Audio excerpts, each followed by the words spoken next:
E aí, galera, beleza? Na aula de hoje a gente vai falar de mosquitos, insetos da família Culicidae. Então, os culicídeos, eles são dípteros os dípteros são divididos em duas subordens. A subordem nematócera, que é onde estão os mosquitos, e braquícera, que é onde estão as moscas. Na nematócera, né, nos mosquitos, nós temos aí, a gente já falou dos flebotomíneos, né, da família Psychodidae. A gente tem os borrachudos aqui da família Simulidae, os maroins da Ceratopodidae, e os mosquitos aqui da família Culicidae. Então, como é que a gente diferencia aí, né, esses dípteros nematóceros de braquíceras? Então, os nematóceras, né, que são os onde vão estar os mosquitos, eles têm as antenas, tá, que são aí, ó, afiladas, tá? Elas estão segmentadas, né, num único filamento.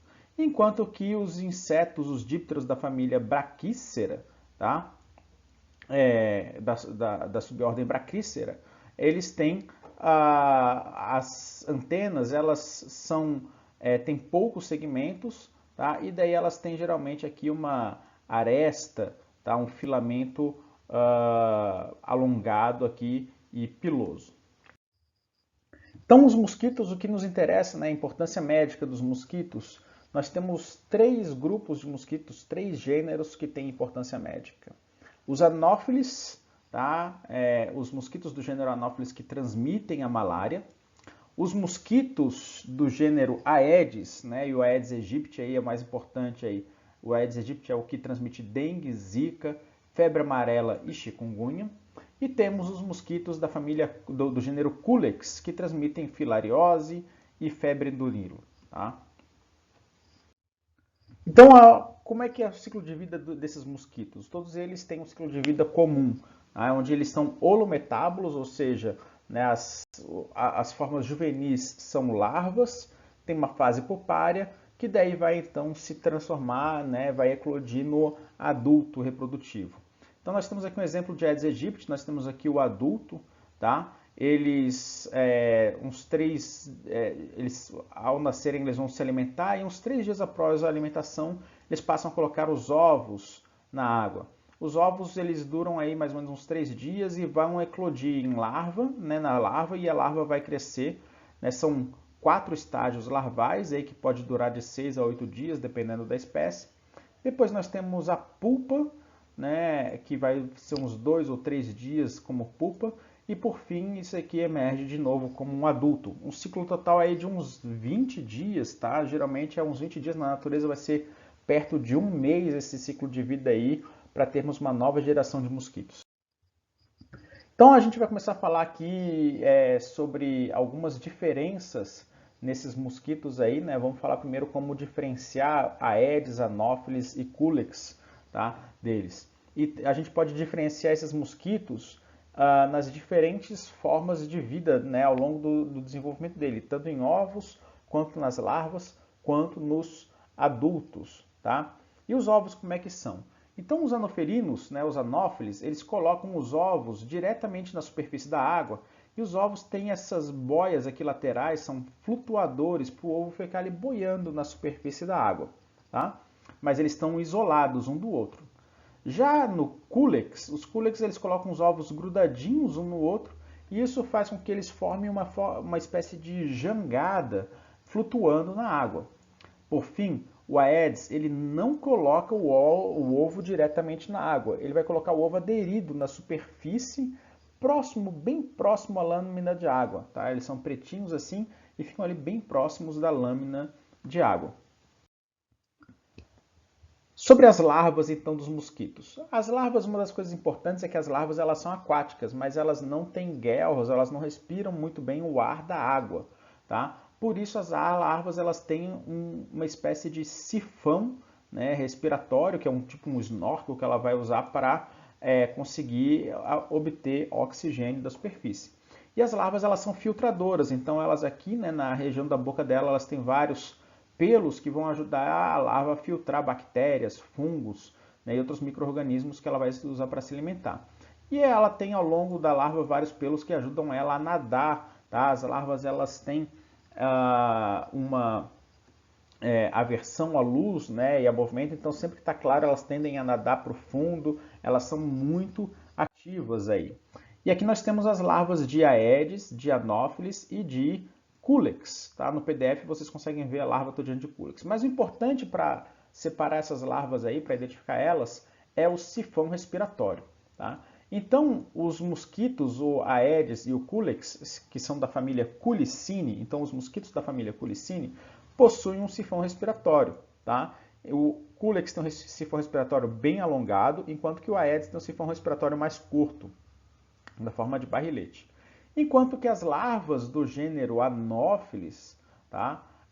Que é da família dos anofelinos, Anophelini, né? Elas não possuem um sifão respiratório. O sifão respiratório delas é atrofiado, pois elas trocam de oxigênio de um outro jeito, uma forma diferente, que a gente vai ver aqui no próximo slide. Então, na subfamília Culicini, as larvas elas estão aqui, ó, o sifão respiratório lá na superfície da água para pegar oxigênio, tá? Né? Esses aqui são Culex, larvas de Culex, o sifão respiratório é bem longo. Já na subfamília Anopheline, a larva ela fica deitada aqui, ó, na superfície. Então aqui a larva ela vai ficar tipo em pé, mergulhada, enquanto que aqui a larva ela fica deitada, porque assim ela faz a troca de oxigênio direto pela pele, tá? Entre a superfície da água com o ar. E aqui a pulpa eu não vou entrar em detalhes, dá para diferenciar a pulpa entre eles? Dá, tá? Mas não é assim, eu acho que é mais para biólogo, coisa assim, para vocês da biomedicina não é tão importante aí. Então as pulpas, né, elas não se alimentam, tá? Elas têm aqui o sifão respiratório delas, né, que se forma que são trombetas que estão aqui, ó, por onde elas respiram. Mas elas são bastante ativas também. A pulpa ela não fica ali flutuando na água paradona, não. Elas nadam com bastante atividade, né? E aqui é uma fotografia, né? Na verdade uma série de fotografias mostrando um mosquito adulto emergindo, então, do pulpário que está embaixo da água, né? Ele vai emergindo aqui até colocar as patinhas aqui e ele fica em cima da água durante um tempo pela tensão superficial até secar o corpo, até conseguir voar. Os machos eles emergem antes da fêmea, cerca de um dia antes das fêmeas, porque eles têm uma maturação sexual mais demorada. Tá? E sobre os adultos, né? Então os adultos dípteros, né? Falando aqui mais um pouco, eles têm aqui a cabeça, o tórax e o abdômen. E como todos os dípteros, então no tórax você tem apenas um par de asas, tá? Outro par de asas que é comum a todos os insetos, no caso dos dípteros, ela é atrofiada formando um halter, né? E o que a gente vai utilizar no adulto para identificar o mosquito que a gente está falando, né? Identificar Anopheles, Culex e Aedes. Nós utilizamos as antenas para saber primeiro se é macho e fêmea. Tá? Isso porque nos adultos, eu vou falar mais adiante, só as fêmeas se alimentam de sangue, os machos não se alimentam de sangue. Então a gente tem que identificar macho e fêmea, a gente faz pelas antenas. A outra parte importante, né, são os desenhos no corpo, manchas que vai ter ao longo do corpo das patas. Nós utilizamos muito isso para a identificação desses insetos. E os palpos, que é uma estrutura que tem aqui, agora que está pequenininho, mas é uma estrutura que tem ao lado aqui, então isso aqui é a probóscide, para onde ele vai se alimentar de sangue. E aqui tem os palpos que ficam ao lado da probóscide. E isso também a gente utiliza para identificar a espécie. Vamos entrar em detalhes agora. Bom, então falando aqui, né, gente, como identificar macho e fêmea de mosquito? Essa primeira parte é importante, porque nos mosquitos, somente a fêmea se alimenta de sangue. Só ela é hematófaga e só ela, então, transmite os parasitas, como o parasita da malária, da filária e os vírus, né, os vários vírus aí que o Aedes transmite, tá? Então a fêmea tem uma importância epidemiológica muito grande. E a gente precisa identificar, então, o que é uma fêmea e o que é um macho de mosquito. E a diferença de fêmeas e machos vai estar nas antenas deles, tá? As fêmeas, né, aqui, elas têm uma antena bem simples, tá? Com poucas cerdas, enquanto que os machos têm antenas bastante plumosas, né? Elas são bem cheias, assim, a gente chama de plumosas mesmo, porque tem essa antena bastante, assim, ó, cheia de cerdas, tá? Então o macho tem essa antena cheia de cerdas e as fêmeas têm a antena bem simples, com poucas cerdas. Isso é bem fácil de observar nos mosquitos, dá para observar a olho nu e na aula prática vocês vão ver melhor como que isso acontece. E sobre as manchas no corpo e os desenhos do corpo, tá? Que é uma outra característica que a gente vai utilizar aí agora. Então, primeiro a gente identifica se é macho e fêmea. Agora a gente vai tentar identificar qual é o gênero que a gente está olhando, ou até mesmo qual é a espécie, né? Então, os anofelinos, tá? Eles têm um padrão de mancha, a gente vai olhar as asas, tá? E as asas, o que acontece é que eles têm um padrão de mancha nas asas, ó, preto, preto, branco, preto, branco, branco, preto, né? Então vai alternando aqui manchas brancas e manchas pretas ao longo da asa, tá? Já no Aedes, tem também manchas brancas, né? O corpo ele é preto como um todo, e dele tem manchas brancas, mas as manchas brancas não estão na asa, as manchas brancas estão nos segmentos no corpo e nas patas, tá? Dos Aedes. Além disso, os Aedes têm um desenho aqui no tórax que ajuda a identificar eles. No caso do Aedes aegypti, o desenho é uma lira, né? Aquele instrumento de tocar que os anjinhos tocam, né? Que a gente chama às vezes de harpa, tal, mas é uma lira, tá? O desenho do Aedes. E no Culex, né, o corpo dele é mais marrom, clarinho, não tem manchas, tá? Não é um corpo escuro, não tem manchas, e daí nós temos aqui o Culex. Na aula, no vídeo da aula prática, a gente vai entrar em mais detalhes aí sobre essas identificações, tá bom? Né?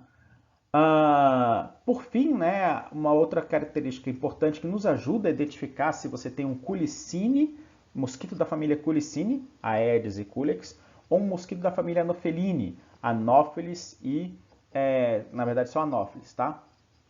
Na família Culicine, a gente vai olhar então agora também palpos, os palpos dos insetos, tá? Na família Culicine, então a gente olha aqui se a gente tem um macho e uma fêmea, tá? O macho, tá? Ele tem aqui a antena plumosa, né? E daí os palpos do macho, eles são bastante alongados, tá? Né? Aqui, do mesmo tamanho da probóscide, na família Culicine. Já as fêmeas, tá aqui a antena pouco plumosa, os palpos eles são curtinhos, tá? Tá aqui os dois palpos, eles são bastante curtinhos, né, em relação aqui à probóscide. Já na família Anopheline, os machos também têm a antena plumosa, né, igual ao Culicine, só que os palpos eles são longos, bem longos, igual aqui, ó, né, do mesmo tamanho da probóscide. Além disso, os palmos eles têm essa forma aqui, né, de remiforme. Na verdade, o termo correto seria, parece um taco de hóquei, tá, dos machos. Enquanto que as fêmeas, agora que está a diferença, as fêmeas de Anopheline, tá aqui a antena dizendo que é uma fêmea, e o palpo aqui longo, né, que só os Anophelines têm, tá?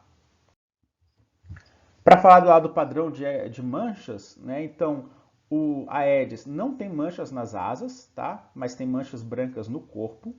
Já os Anopheles, eles têm manchas pretas e brancas nas asas, mas não tem no corpo. E os Culicine e os Culex não possuem manchas nem nas asas nem no corpo, e o corpo ele tem um tom mais amarelado, amarronzado, enquanto que a Aedes é bem preto e o Anopheles é também um marrom para um preto, tá? Como é que os mosquitos eles se alimentam? Então os machos eles se alimentam apenas de açúcar, secreções açucaradas, como néctar, tá? Também o que sai de pulgões e outras fontes de carboidratos. Já as fêmeas, elas podem se alimentar do néctar também, elas podem se alimentar de secreções açucaradas e soluções açucaradas, mas elas precisam se alimentar do sangue, fazer a hematofagia para conseguir produzir ovos. Tá? Então, se a fêmea, para produzir os ovos, elas precisam se alimentar de sangue. Então, as fêmeas elas são hematófagas. Elas podem sobreviver sem o sangue, mas elas precisam do sangue para a produção de ovos. Como é que essas fêmeas elas se alimentam de sangue? Então, nós temos aqui a probóscide do mosquito, e a probóscide é feita de várias estruturas, tá? Mas uma coisa importante, né, é que nós temos aqui um canal por onde vem o sangue, e eles possuem um canal separado por onde sai a saliva. Então, os mosquitos eles colocam a probóscide direto no vaso sanguíneo, fazendo aquela solenofagia, alimentando do sangue direto do vaso sanguíneo. E isso tem uma importância direta na transmissão da malária, porque o parasita da malária, que sai pela saliva, vai entrar diretamente na corrente sanguínea. Tá? Os hábitos dos mosquitos, né? Então, aqui já quase terminando essa primeira parte da aula, né? Como é que são os hábitos dos mosquitos? De modo geral, todos os mosquitos têm um hábito mais crepuscular, ou seja, no amanhecer e no entardecer, tá? Algumas espécies são de hábitos bastante noturnos, como o Culex quinquefasciatus. O Culex é aquele mosquito de casa, né, que fica no zumbido assim, durante a noite nos incomodando. Isso daí é o Culex, né, que é o famoso pernilongo. Tá? Algumas outras espécies têm um hábito um pouco mais diurno, então é crepuscular, mas tende a ficar um pouco ali durante o dia, como é o caso do Aedes aegypti. E o hábito deles se alimentarem dentro das habitações humanas ou fora das habitações humanas vai nos dizer também se esses mosquitos são domésticos, como é o caso de Culex e como é o caso de Aedes, são mosquitos bastante domésticos, eles entram nas casas das pessoas para se alimentar, tá? Ou se alimentam fora das casas. E no caso aqui no Brasil, então, os anófeles, os anofelinos, né, eles são mais silvestres. Embora se você estiver na Amazônia, eles vão entrar dentro da casa das pessoas se a casa estiver bem na área de mata, tá? Mas, por exemplo, em Manaus, né, na região da cidade de Manaus ou de Belém, os anofelinos não são tão comuns assim. Eles vão ser mais comuns na periferia da cidade, junto da borda da floresta. Tá? As referências eu estou botando aqui nesse slide, mas no PDF de vocês vai estar lá no final do PDF, é um PDF único. Né? Mais uma vez, o livro Parasitologia Humana é a referência principal, mas eu separei vários links aqui para vocês, falando de cada um, né, tanto da família Culicide como um todo, tá? Mas também falando de cada uma das espécies, e tem um link aqui que é relativo à parte 2 dessa aula. Beleza, galera? Então, qualquer dúvida aí, podem me escrever, podem perguntar, a gente se fala aí e até a próxima aula.